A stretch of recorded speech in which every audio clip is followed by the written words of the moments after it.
Matsyasana Asana procedure, and it's an upper back stretching and release. We take the back of the hand, we take the face, we move it away from the area. The side that we're working on is the side that the knee is up.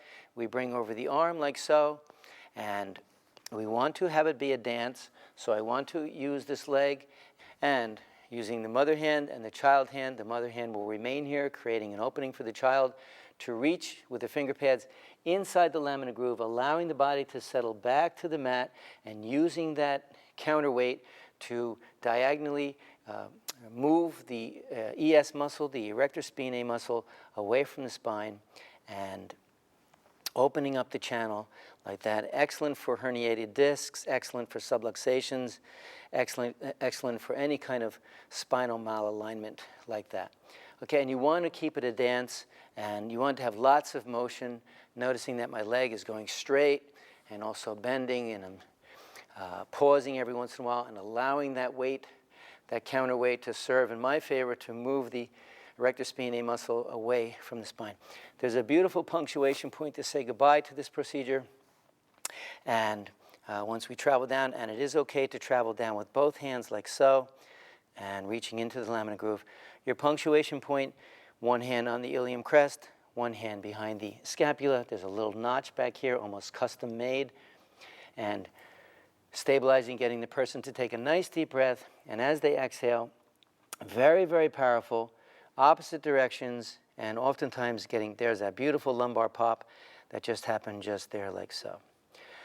Okay, we want to remember, here's a little bit of theory to share with you as you return the receiver to a resting position, that the very emblem, the very insignia that the American Medical Association uses for their logo, this interlacing snakes that are going up this pole onto the eagle's feathers, originally came from the Vedic culture, Ayurvedic. That is the Ida and the Pingala consciousness channels that are traveling up the spine, up the Sushumna, the central consciousness location, and every place they crisscross, there is a glandular system or a chakra, and ultimately ending in not the eagle's feathers, but the 1,000-petaled lotus of the brain, just to give us all an idea of how powerful Ayurveda and the Vedic culture is.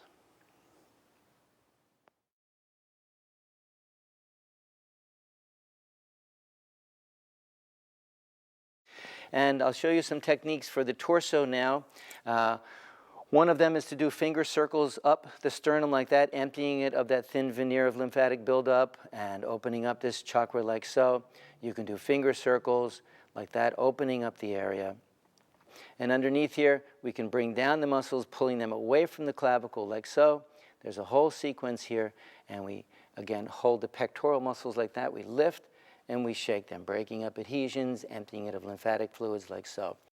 Okay, so here we go. We're going to balance out the beautiful shoulder chakras here. We say hello to transmit some comfort, and we pause, and we get the receiver to take a nice deep breath, and you'll notice that the shoulder will pass underneath the ear as I straighten my arms and move my tummy forward, just like so. And what I'm doing essentially is accessing the brachial artery, the energy and the heat from that area. I'm sinking in very, very deep. Oftentimes you can hold this for a good minute or two. It's very pleasurable for the receiver, very meditative.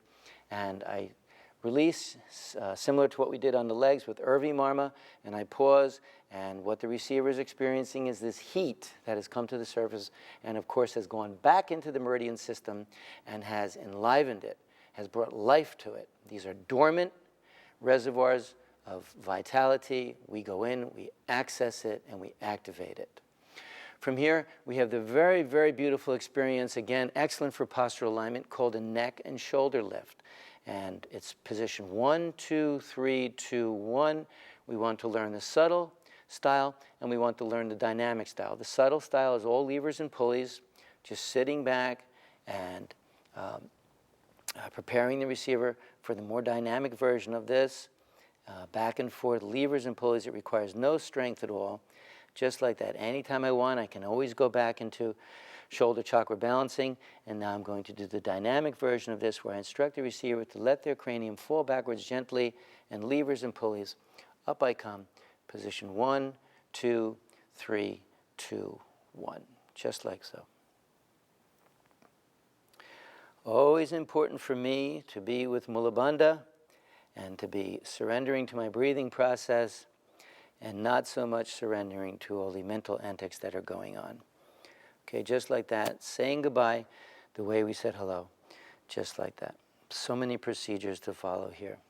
Another wonderful procedure for the torso is butterfly palm compression on the rib cage below the breast. If it's on a man, you actually have the whole chest to work with and to open up the chest plate like that. And for here, I put my wrists together and I get the receiver to take a nice deep breath. And as they exhale, I sink to level number 1. I sustain that level even when they breathe in, instructing the receiver to engage in passive active with me. And I'm very active in holding her down. On the exhale, I sink to level number 2. I stay at that level when she breathes in. I sink to level number 3. I stay at that level when she breathes in. And from there, a nice conclusion to this, the sister routine to that, to butterfly palm compression on the rib cage, is the lumbar cradle. To reach into the lamina groove and to lift up and sit back and drag the whole assembly with you. Move your hands up the lumbar just a little bit and up and sit back.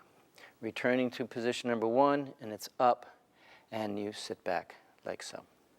From here, another one of my favorites is arch walk on the lateral rib cage. Okay, it's an arch walk like so. And before I begin, I always want to get calibrated. That means both of my legs are going to go straight and a little traction on the arm. And I sit up nice and straight in Dandasana like so.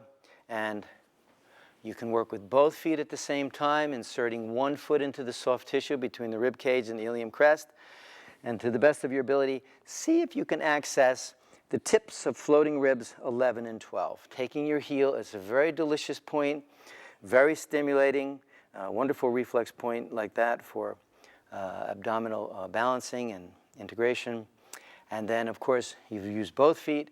And then, of course, sitting up nice and straight, all the magic will always come from my tummy. And an alternating foot walk back and forth like that, all over the lateral rib cage, enhancing the quality of the receiver's breathing, and like that.